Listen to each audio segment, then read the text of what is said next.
I'm Jack. And I'm John. And today we're launching automations in Cursor.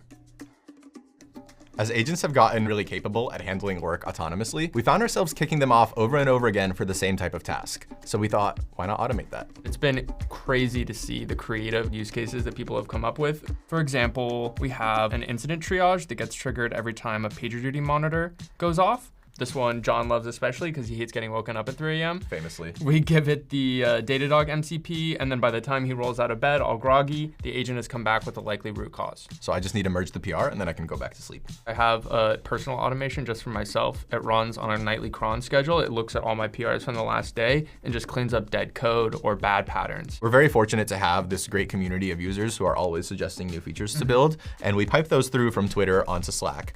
And now we can just have an agent automatically kick off with every single one and just put up a PR right away. Some of these features, if they're simple, are actually just getting implemented asynchronously. The way we do software development has changed so much in the last 9 months. Yeah, and with more software, with more output, you then have more stuff you need to review, more issues you need to triage, more things to manage around software. But a lot of these things are automatable.